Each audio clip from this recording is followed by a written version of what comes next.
عن عبد الله بن عمر رضي الله تعالى عنهما قال قال رسول الله صلى الله عليه وسلم আব্দুল্লাহ ইবনে ওমর রাদিয়াল্লাহু তাআলা আনহুমা থেকে বর্ণনা, তিনি বলেন রাসূল আকরাম সাল্লাল্লাহু আলাইহি সাল্লাম ইরশাদ করেছেন, লা তুকসিরুল কালামা বিগাইরি যিকরিল্লাহ,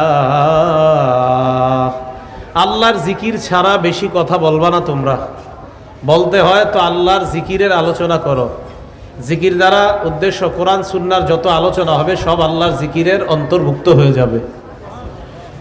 فإن كثرة الكلام بغير ذكر الله قسوة للقلب, আল্লাহর জিকির ছাড়া বেশি কথা বললে অন্তর শক্ত হয়ে যায়, কলব শক্ত হয়ে যায়। وإن أبعد الناس من الله القلب القاسي, মানুষের মধ্যে ওই ব্যক্তি আল্লাহর থেকে সবচেয়ে দূরে যার অন্তরটা কঠিন। যে ব্যক্তি আল্লাহর জিকির না করে তার হৃদয় কঠিন হয়ে যায়, আর কঠিন হৃদয়ের অধিকারী ব্যক্তি আল্লাহর রহমত থেকে সবচাইতে বেশি দূরে থাকে। তাহলে 1 নাম্বার কথা হবে সংক্ষিপ্ত, 2 নাম্বার কথা হবে ভালো, 3 নাম্বার কথা হবে কোরআন সুন্নাহ তথা জিকির, 4 নাম্বার কোনো মিথ্যা কথা বলা যাবে না, সব সত্য কথা বলতে হবে। তিরমিজি শরীফের 1972 নাম্বার হাদিস।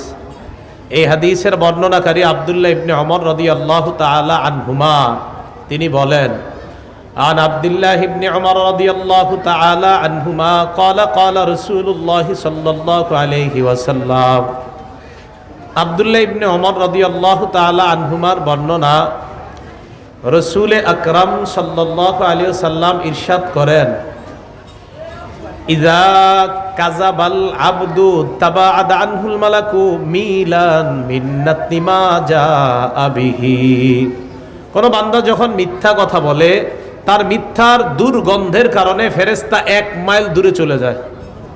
কয় মাইল বলেন? মিথ্যা কথা বললে ফেরেশতা কয় মাইল দূরে যায়?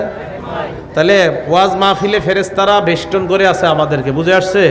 এখন আমরা যদি এই জায়গায় মিথ্যা কথা বলি তো ফেরেশতা তো 1 মাইল দূরে যাবে। সংক্ষিপ্ত কথা, ভালো কথা, আল্লাহর জিকিরের কথা, সত্য কথা, কথা কি মনে থাকবে সবার? তাহলে এই আলোকে জীবন গঠন করব আমরা, আল্লাহ তৌফিক দান করেন।